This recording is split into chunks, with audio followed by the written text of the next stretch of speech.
assessment grant. Mr. City Manager, if you'd indulge me, one of the busiest departments this time of year is our elections Sure. division. And I know that our director of elections has been out here to simply have us approve accepting a couple of grants. Can we bring her up?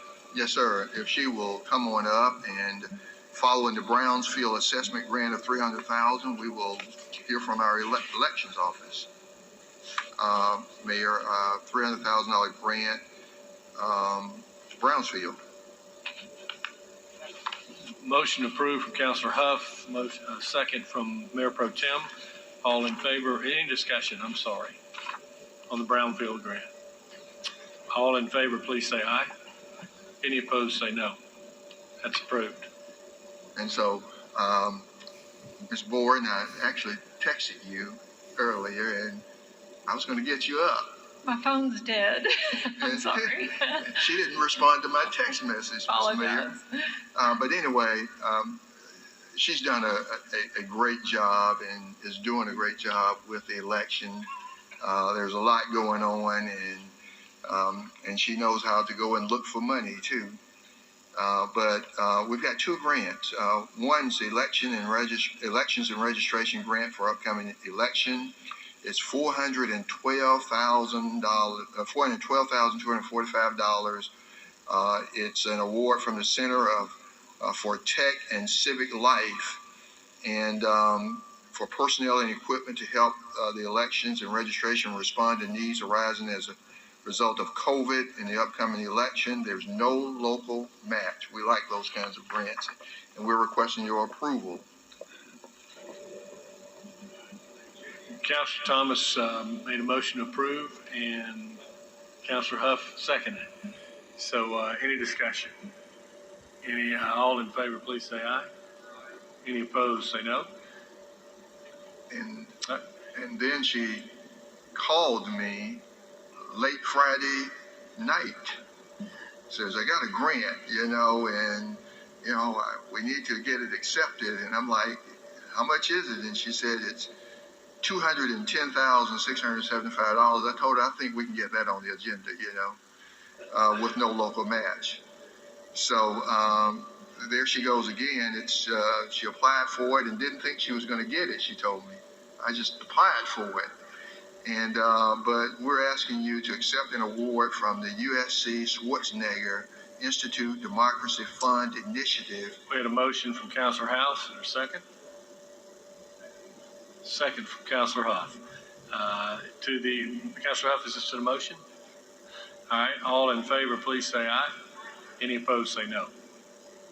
Approved. Councilor Huff. Thank you. If City Manager, you finished? Well, I was just going to say this grant is to supplement early voting sites and in-person voting at polling places to help the elections and registration respond to needs arising as a result of COVID. Job well done. Okay. Thank you. Just wanted to congratulate you for you, your staff, your board, everyone. I don't know what got you to thinking so far out of the box. I know we've had a brief conversation, but there's been a lot of conversations since yesterday. I had friends that stood in line for, I guess, 4 or 5 hours yesterday. But the moving forward with the number of locations that will be available was just a real outside-the-box thought process, because it kind of hits everyone in the community as far as where they're located. So no one really has a gripe about not having an opportunity to get to the polls. And it was brought to my attention last night, another congratulatory remark to you, that we ended up on ABC News last night, evening news, and saw the lines all around the Citizen Service Building coming in yesterday. So great job. I know you don't hear it enough, and you'll get fussed at a lot between now and November 3rd, I'm sure, by some constituents and things. But thank you for what you're doing. And one last point was, someone wanted me to ask you whose idea it was for the snacks and the water yesterday. So that went over real big. So there were a lot of local organizations who came out, set up tents, provided water, provided pizza. They were out there most of the day for the voters who were standing in line. They brought chairs for voters to sit in, the disabled voters, and we are continuing to use those chairs today. We had a line at 4:30 this morning The line continued until 6 a.m. and people were ready to vote when we opened at 7 a.m. Sounds good. My son is supposed to be home Friday, and we should be in together. See you then. Thank you. Thanks. Bye. And I'm going to repeat a comment I had made to Ms. Boren the other night on the phone, and she will take issue with it. But these grants, there are election boards all across the country applying for these grants, and it's not as easy as she made it look. And it's my opinion that because of the reputation she has established, not just in Columbus or even just in Georgia, but regionally and nationally, when it comes to being an expert on facilitating safe and secure elections, that money was much easier to appropriate to a department run by somebody like that. So I don't want you to think that it's just simply a matter of sending in a request for this funding, but to get over $600,000 in just a little over a week and a half is more than just impressive. So, Councilor Davis. Thank you. Yeah, Mr. City Manager, I know the Director of Elections has over the years come to us and has had many needs, and we've always gone to the backyard rent, loan a vehicle lot and tried to answer those requests. Does this mean now that we can get some of those things taken care of without having to do that anymore? Well, actually, she got a new van. I got a super nice van from the IT department. And yes. It was, and she got it once she made her request known, she had it within 5 days. So she turned out really good for her. It did. Good stuff. I will say that Governor Schwarzennegar is calling in. He's probably called in at 1 o'clock to our poll worker training today. We're really excited about that, to try to motivate and commend the poll workers for their service. So That's awesome. Councilor Thomas. Ms. Boren, I also saw on the news the lines and so forth. Would you just give us some of the statistics of how many people have already voted, how many absentee ballots you sent out, how many you've gotten back, some of those kinds of things as we have started just in the very beginning of the early voting? And please excuse my voice. I did a lot of talking yesterday. So we have 130,000 registered voters here in Muskogee County. We have mailed 31,000 absentee ballots as of yesterday. We voted 1,338 people yesterday. A lot of the people who came in to vote wanted to turn in their absentee ballot because they actually wanted to vote in person. There was the feeling that, let me go ahead and request my ballot. I have it in my hand. I can choose to vote it, or I can choose to vote in person. So a lot of people canceled their absentee ballots and were able to vote in person. We will continue voting from 7 a.m. to 7 p.m. every day at the City Services Center, and we will open up 4 additional sites that last week of early voting. We will be at the Shirley B. Winston Recreation Center beginning October 25th through the 30th from 7 a.m. to 7 p.m. We will be at the Civic Center Ice Rink from 7 a.m. to 6 p.m., again, the 25th through the 30th. The new health department building, and the city has worked with us so great to get that health department building ready for us to use, will be there also the 25th through the 30th from 7 a.m. to 7 p.m. And then also at the Trade Center from 7 a.m. to 6 p.m. the 25th through the 30th. Because of the great turnout that we saw yesterday, we may be working with the Trade Center to expand those days of early voting, but that has not been confirmed yet. You said you had 1,000 yesterday. Yes. What would you typically have?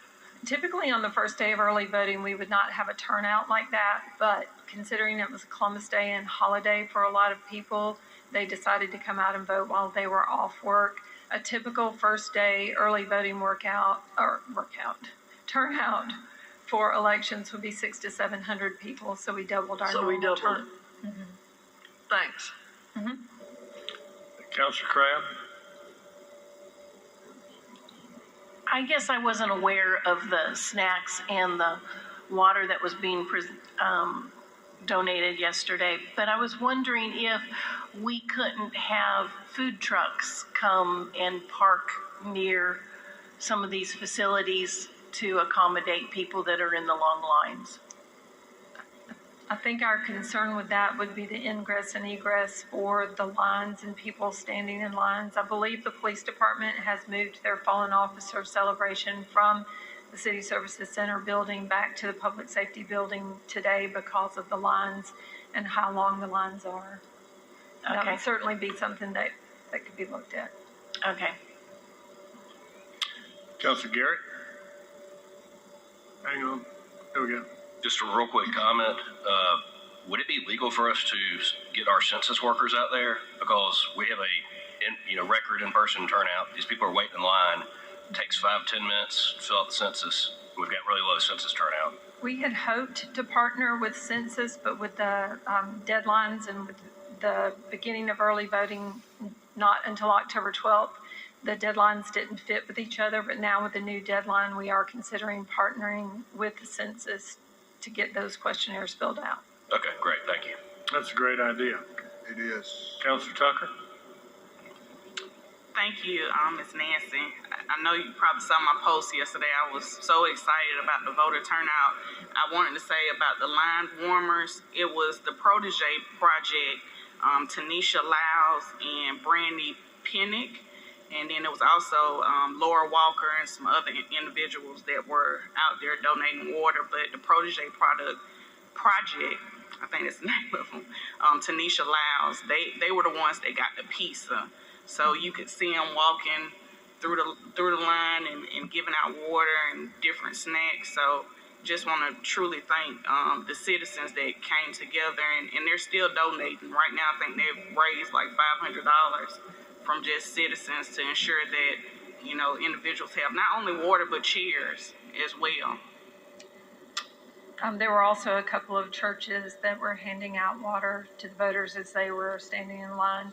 And our deputy, who was not able to leave his station the entire day, they actually brought him pizza and some water also. Very good. So Mr. Mayor, in fact, so that Nancy know, I shouldn't say this, but I told Deputy City Manager Goodwin to give Nancy Boren whatever she wants to get through this election. So that's what those are the directions that I've given. Thank you. So have you been getting what you need? Yes, I have. And he really didn't say what I said to him Friday night. I told him I needed to ask for forgiveness before I asked for permission. And there was a little bit of hesitation in his voice. He was like, oh, okay. So anyway. Very good. Great job, Great Nancy. work. Thank you. And good luck during the next couple of weeks. It's going to be like riding a roller coaster with no straps to stay in. Yes, it will. Thank you, Nancy. Thank you. Appreciate it. Thank you. Yes. Number 6,